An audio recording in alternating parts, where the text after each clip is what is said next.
நீங்கள் தவறவிட்ட எபிசோடுகளை இப்பொழுதே காணுங்கள் உங்கள் Tandivan.com மற்றும் Tandivan யூடியூப் சேனலில்.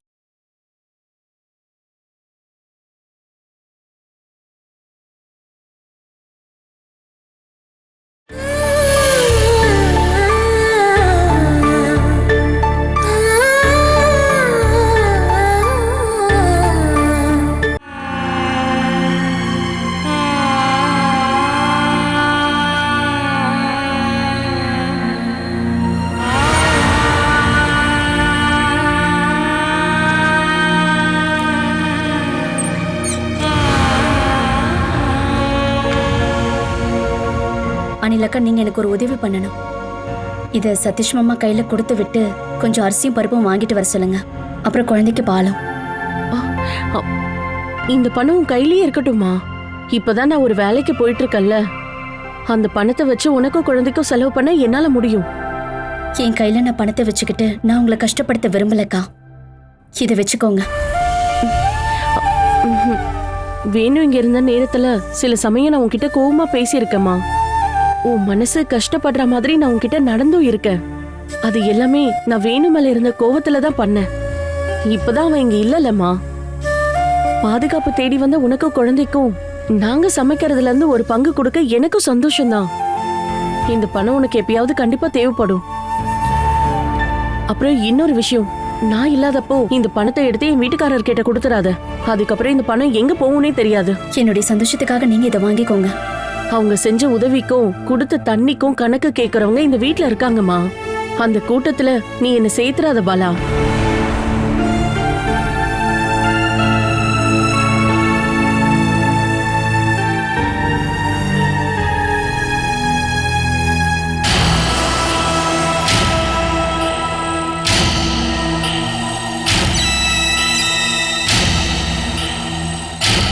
ஐயோ, துப்பாக்கியோட வந்தவன ஒரு சின்ன கத்தியை வச்சு குத்தி கொன்ன உன்னை நான் பாராட்டியே ஆகணும். நான் கொல்லணுங்கிறதுக்காக அப்படி பண்ணல. அப்ப எனக்கு இருந்த கோபத்துல இந்த கோபம் தாண்டா எல்லாத்துக்குமே காரணம். ஏற்கனவே நீ ஒரு கோபக்காரன். அந்த கோபக்காரனுக்கு பைத்தியமும் பிடிச்சா வேற என்ன சொல்றது? நான் ஒரு உதாரணத்துக்கு தான் அதை சொன்னேன். நீ தங்கியிருந்த வீட்டுக்கு வெளியே தான் அந்த சம்பவம் நடந்துச்சே என்ன? வீட்டுக்கு வர்ற வழியில தான் அவன் ராத்திரியில பதுங்கி என் முன்னாடி வந்து நின்னப்போ நான் அவனை வசமா பிடிச்சிட்டேன். அப்ப நீ தண்ணி அடிச்சிருந்தியா? ஆமா, கொஞ்சமா. அப்படின்னா நீ அவனை சாதாரணமா அடிக்கல. நாங்க சண்டை போடும் போது அவன் என்ன துப்பாக்கியால சுட வந்தான். நான் கத்தியால அவனை குத்திட்டேன். அவன் முதல்ல துப்பாக்கி எடுத்து சுட்டதுனால நீ உன் தற்காப்புக்காக இப்படி பண்ணிட்டேன்னு சொல்லி வாதாடலாம் நீ சும்மா சொன்னா போதாது. வக்கீல ஏற்பாடு பண்ணணும். நான் ஜாமீன்ல வெளியே வரணும். என் பாலாவை பார்க்கணும். டேய், நான் எல்லா விஷயத்தையும் சுமேஷ் கிட்ட கலந்து பேசணும்டா. அவன் இங்க வந்திருந்தப்ப அவங்கிட்டயும் சொன்னனே.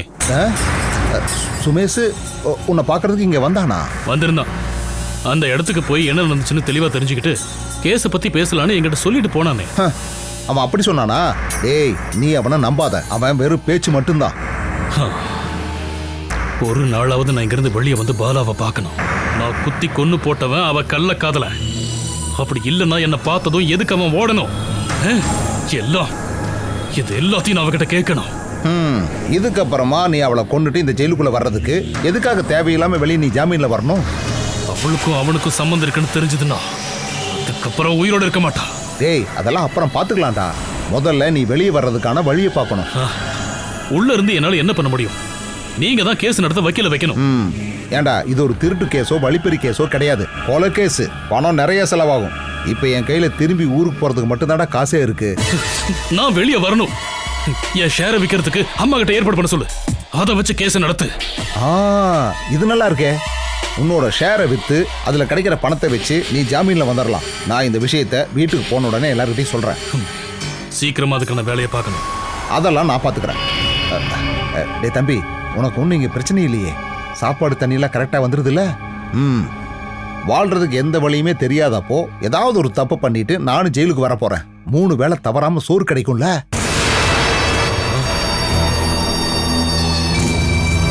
டேய் தம்பி, நீ மனசு விட்டுறாத. உன்னோட ஷேரை வித்து இந்த கேஸை நடத்துற வழியை நான் பாத்துக்கிறேன்டா.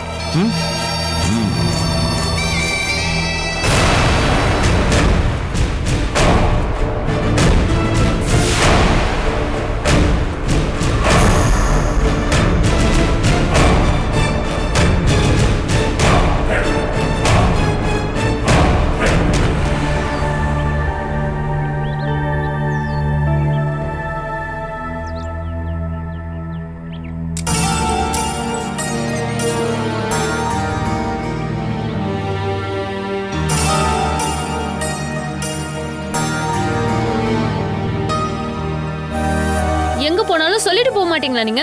கால் பண்ணா நாட் ரீச்சபிள்னு வந்துச்சு. நான் போன இடத்துல டவர் இருந்திருக்காது. எங்க போயிட்டு வரீங்க? வேணும், நான் தங்கி இருந்த இடத்துக்கு போயிட்டு வந்தேன். நாம நினைக்கிற மாதிரி இதெல்லாம் சாதாரண விஷயம் கிடையாது. செத்து போன அந்த அனிருத்துன்றவன் போலீஸை ஏமாத்தி சுத்திக்கிட்டு இருந்த ஒரு கிரிமினல். அவன் 2 நாள் எங்க மறைஞ்சிட்டு இருந்தான் தெரியுமா? வேணும்னா வாடகைக்கு குடியிருந்த அதே வீட்டுல தான் எல்லாரும் பேசிக்கிறாங்க. அதுக்கு அவர் சம்மதிச்சிருப்பாரா? வேணனுக்கு தெரியாம தான் உன்னோட அந்த பாலாக்கா அவனை ரகசியமா அந்த வீட்டுல தங்க வச்சிருக்கா. பாலாக்கும் அவனுக்கும் வேணனுக்கு தெரியாம ஒரு உறவு இருந்திருக்கு. சத்தியமா இது நம்புற மாதிரியே இல்லங்க. ஏண்டி, நான் உண்மையை தாண்டி சொல்றேன். பாலா கூட அவனை பார்த்தப்போ வேணன்னு அவனை குத்திட்டாரு. அவன் செத்து போயிட்டான். அதுதான் அங்க நடந்திருக்கு. பாலாக்கெல்லாம் அப்படி பண்ணிருக்கவே மாட்டாங்க. அது மட்டும் இல்லாம உங்க அண்ணன் பாக்குற எல்லாரையும் சந்தேகப்படுவாரு. அதோட விளைவுதான் கொலையே நடந்திருக்குங்க. நீ பாலாவை காப்பாத்த நினைக்காத. அவளாலதான் என் அண்ணன் குற்றவாளியா இருக்காரு. ஆனா ஒண்ணும் தெரியாத குழந்தை மாதிரி இங்க வந்து அவன் நம்மளை ஏமாத்திக்கிட்டு இருக்கா. இதுக்கப்புறம் சப்போர்ட் பண்ண என்னால முடியாது. ஐயோ, என்னங்க என்ன பண்ண போறீங்க? இந்த ஒரு காரணம் போதும் அவளை இங்க இருந்து நான் அனுப்ப. இனி ஒரு நிமிஷம் லேட் பண்ண தேவையில்ல.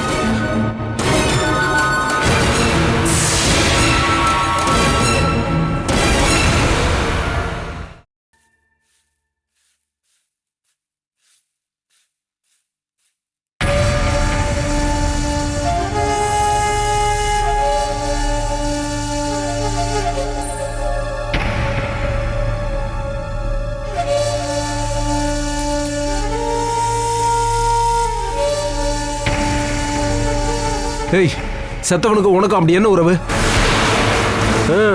நான் அங்க போய் எல்லாத்தையும் தெரிஞ்சுட்டு வந்துட்டேன். வேணும்னு இல்லாத நேரமா பார்த்து உன்னை பார்க்க அவன் வந்தனால தானே செத்து போயிருக்கான். என்னங்க? அது உண்மை இல்லைன்னு மட்டும் இவன் சொல்லட்டும். வேணும்னு வர்றதை தெரிஞ்சு அவன் அங்கிருந்து தப்பிக்க முயற்சி பண்ணும் போது தான் அவன் செத்து போயிருக்கான். அதானே உண்மை. ஆனா எதுவுமே தெரியாத மாதிரி எப்படி நிக்கிறா பாரு.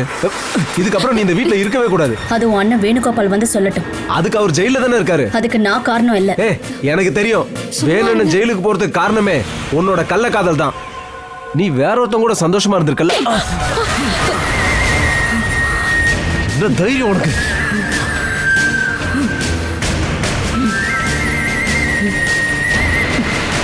தேவையில்லாம பேசிக்கிட்டு இருந்தா உன்னை கொன்னு போட்டுருவேன். என்னங்க அமைதியா இருங்க. சண்டை போடாதீங்க. ஏய், நீ எதுக்காகடி என்ன தடுத்த? அவளை இந்நேரம் கொன்னு இருப்ப நானு. கொஞ்சம் பேசாம இருங்க. அவங்கள அடிச்சாலும் கொன்னாலும் அதோட அவமானம் உங்களுக்கு தான்.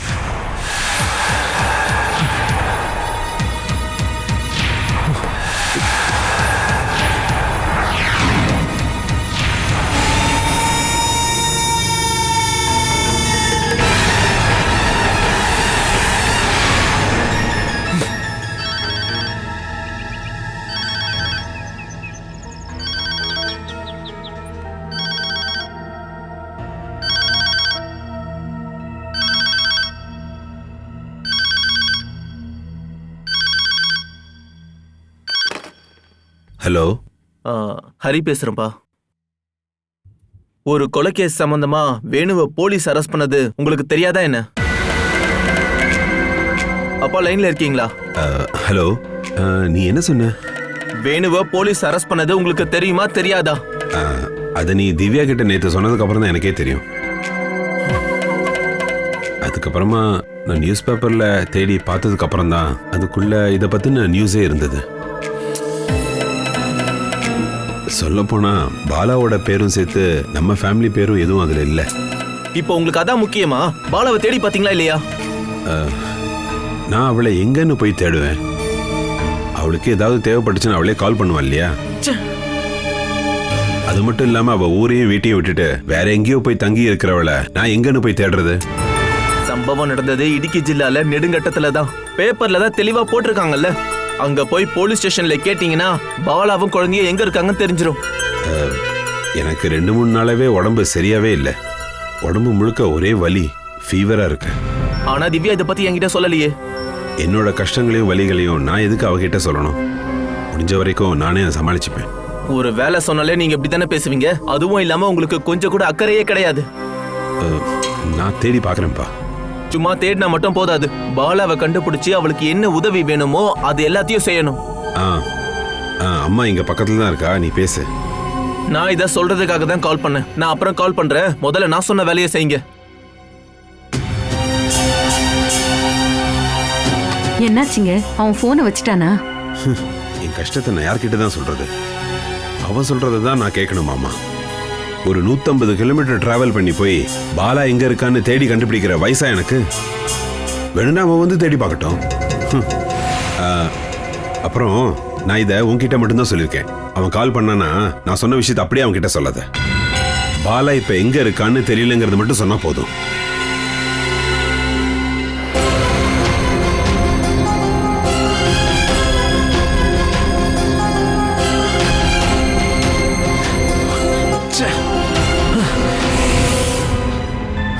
அவ முடிய பிடிச்சி மண்டைய உடைச்சிருப்பேன், இல்லனா அவ கையாவது உடைச்சிருப்ப.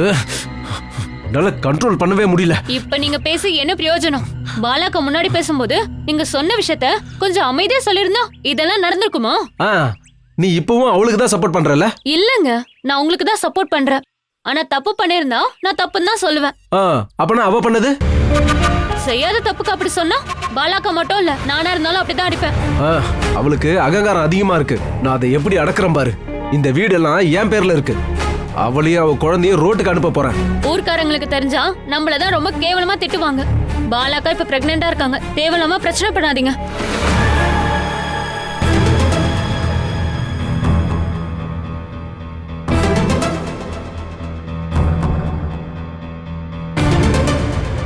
பலத்தை யூஸ் பண்ணி பாலாக்காவை அனுப்புறதுக்கு நம்மளால முடியாது. புத்தியை யூஸ் பண்ணுங்க.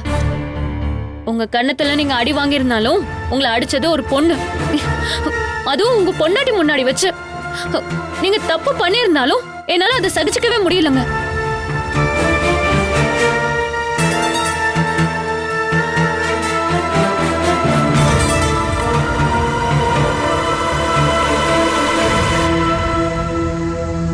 இந்த வீட்டுல அவங்க தனியா இருக்கோன்னு நினைப்பு வந்துச்சுன்னா பாலாக்கா கிளம்பி போயிடுவாங்க. அதுக்கான வழிய நாம ஏற்பாடு பண்ணி கொடுத்தா மட்டும் போதும். அவங்க வெறுத்து போய் இந்த வீட்டை விட்டே போயிடுவாங்க. அவ இப்போ 2வது தடவையா என் மேல கைய வச்சிருக்கா. இத நான் மறக்க மாட்டேன். அவ எதிர்பார்க்காம இருக்கும் போதுதான் நான் பழி வாங்குவேன். கண்டிப்பா நான் பழி வாங்குவேன்.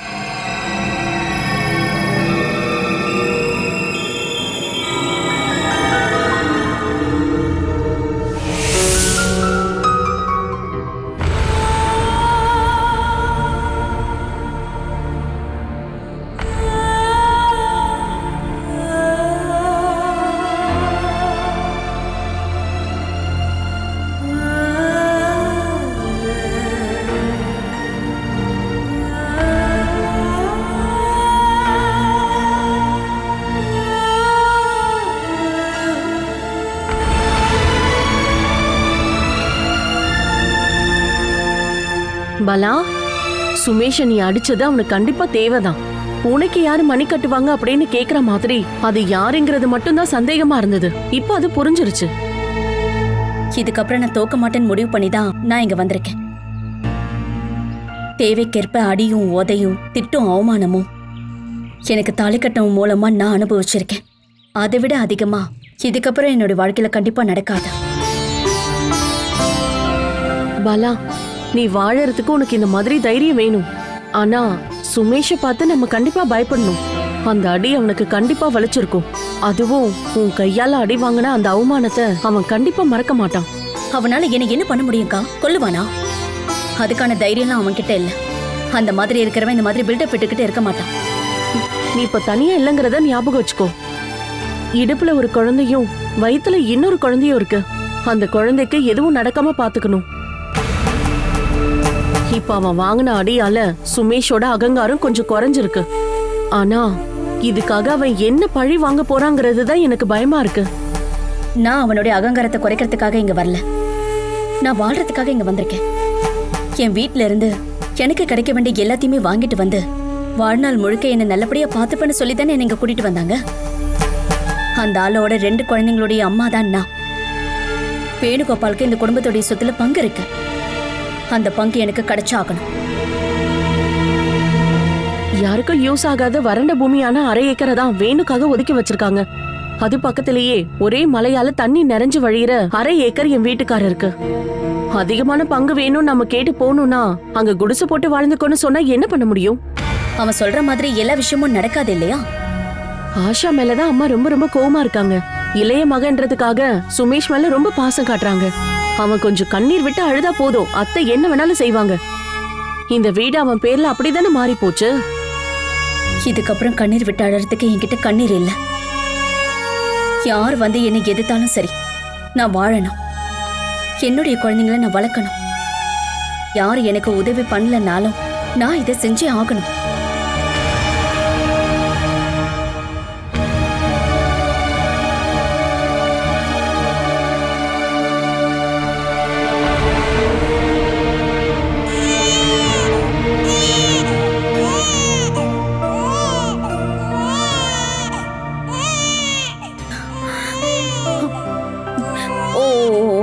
சரி சரி சரி சரி சரி, அழாதம்மா அழாதம்மா அழாதம்மா அழாத. அம்மா உன்னை பயமுறுத்திட்டேனா? அம்மா இங்க பக்கத்துல தாண்டா போனேன், அதுக்குள்ள ஏன் அழறீங்க? ஓ ஒரே சத்தம்.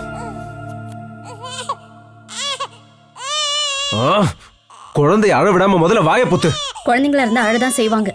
இப்படி இந்த வீட்டுக்குள்ள அழுதுகிட்டே இருந்துச்சுன்னா இந்த குழந்தைய தூக்கி வெளில போட்டுருவேன். அந்த தைரியம் இருந்தா முதல்ல அதை செய் பார்க்கலாம். ஏங்க என்னங்க இதெல்லாம்? அது ஒரு குழந்தைங்க, அதுக்கு பசி எடுத்துருக்கோம். பசிய போக்க வேண்டியது அம்மாவுடைய கடமை. இவன் என்னடா அழ விட்டு வேடிக்கை பார்த்துட்டு இருக்கா? வேணுனே நம்மள கோவப்படுறதுக்காக இவன் இந்த குழந்தைய இங்க அழ வச்சுக்கிட்டு இருக்கா. இந்த மாதிரி கேடுகட்ட எண்ணெல்லாம் உன் மனசுக்குள்ளதான் இருக்கும். ஏய் இங்க பாரு, இந்த குழந்தையோட அழுகை எனக்கு தொந்தரவாலாம் இருக்க கூடாது. இந்த மாதிரி அழுது அடம் பிடிச்சு அப்புறம் சண்டை போட்டுதான் நீ வளர்ந்துருக்க. ரொம்பவும் கஷ்டப்பட்டுதான் ஒவ்வொரு அம்மாக்களும் குழந்தைய வளர்க்குறாங்க.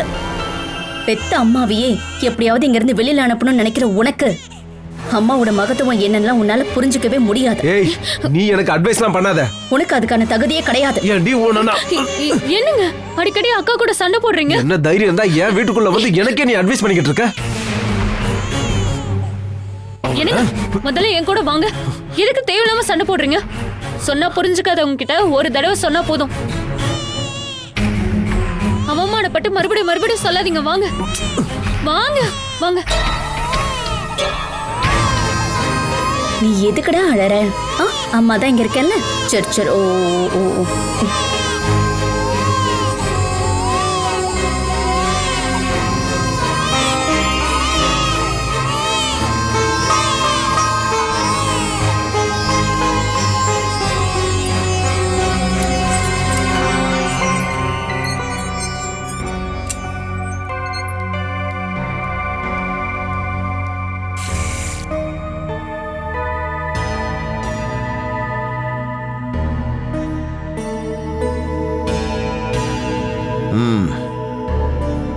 இதை பாருமா, ஜெயிலில் இருக்கிற நம்ம வேணுவை காப்பாற்றணுங்கிற ஆசை உனக்கு இருக்கா இல்லையா?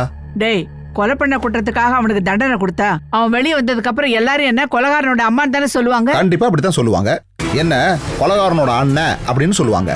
அந்த பேச்செல்லாம் நீ கேட்காம இருக்கணும்னா அவனுக்கு தண்டனை கிடைக்காம இருக்கணும். அதுக்கு ஒரு நல்ல வக்கீலை வச்சு வாதாடணும். ஆமா, அதை பத்தி அவன் என்ன சொல்றான்? திருடன்னு நினைச்சுதான் அவனை குத்துனுதான் அவன் சொல்றான். பாலாவோட கள்ளக்காதலன்னு வேணு சந்தேகப்படுறான். அப்படிதான் இருக்கும், இல்லன்னா அவன் தேவையில்லாம குத்துவானா? இந்த குத்துக்கு வெட்டுக்கெல்லாம் வேணுக்கு என்ன காரணம் வேண்டி கிடக்கு சொல்லு? பாலா இங்க நின்றுட்டு இருந்தானா தூரத்துல இருந்து எவனாவது ஒருத்தன் பார்த்தா கூட அவனையும் இவளோட கள்ளக்காதலன்னு வேணும் சொல்லுவான். அவன் வாழ்க்கையிலேயே அவன் அதிகமா உபயோகிச்ச வார்த்தை என்னன்னா அது கள்ளக்காதலன். அதனால அதை பத்தி நாம ஒன்னும் பெருசா எடுத்துக்க வேண்டாம். கேஸ் நடத்தணும்னா பணம் நிறைய செலவாகும்ல? கண்டிப்பா. பணம் எங்க இருக்கு? இங்க இருக்கிற வேணுவோட ஷேரை நம்ம விற்கணும். 1/2 ஏக்கர் நிலம் இருக்குல்ல, அதுக்கான டாக்குமெண்ட் எல்லாம் பேங்க்ல எல்லாம் இருக்கு. ஒரு பிசினஸ் டீல் நடக்கும்போது லோனை க்ளோஸ் பண்றதுக்கான டாக்குமெண்ட்டை வாங்குறதுக்கு எப்படியாவது அட்வான்ஸா கறந்துடணும். 1/2 ஏக்கருக்காக அந்த அளவு பணத்தை யார் கொடுப்பாங்க? முன்ன மாதிரில இப்ப கிடையாது. இந்த இடத்துக்கு இப்ப நல்ல டிமாண்ட் இருக்கு. கொஞ்சம் தேடி பார்ப்போம், நல்ல பார்ட்டி கிடைக்கும். அப்படின்னா சுமேஷ் கிட்ட பேசி என்ன பண்ணலான்னு யோசி. ஓ, அவனை எப்படியாவது தண்டனையில இருந்து விடுவிச்சாதான் நமக்கு கெட்ட பேர் வராம இருக்கும்.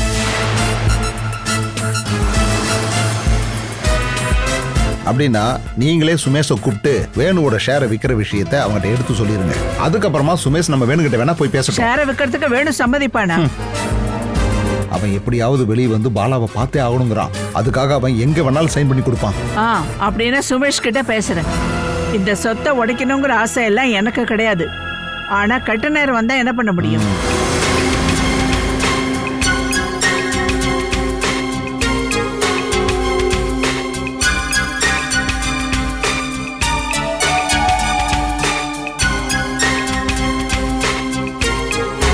அம்மாவுக்கு தேவையில்லாம ஒரு ஐடியா வந்து இந்த இடம் எல்லாத்தையுமே வித்துட்டு பேங்கோட கடனை கட்டினதுக்கு அப்புறம் வேணானோட கேஸ் நடத்தணும்னு நினைச்சாங்கன்னா ஐயோ கடவுளே, என்னோட எல்லா கடனும் உடைஞ்சு போயிடும்.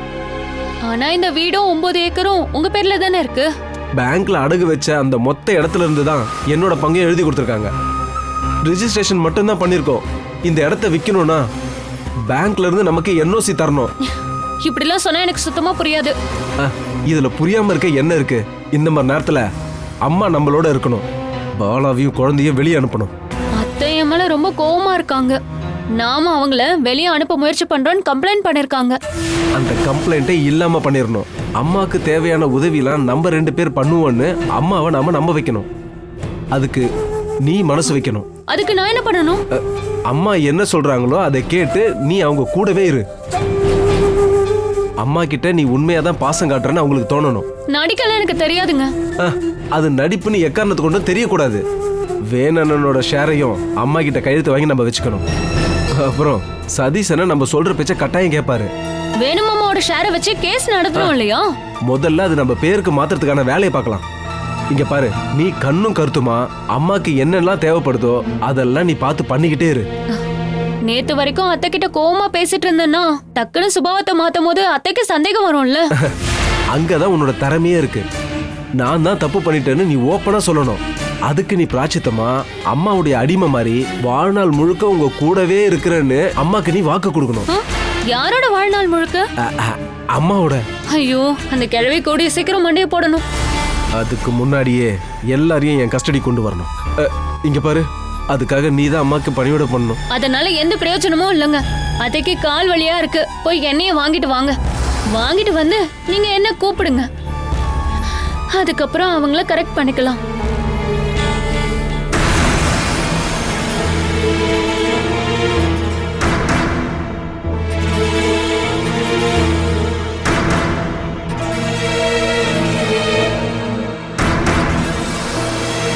Catch us on TV, Tandivan.com, Facebook and YouTube.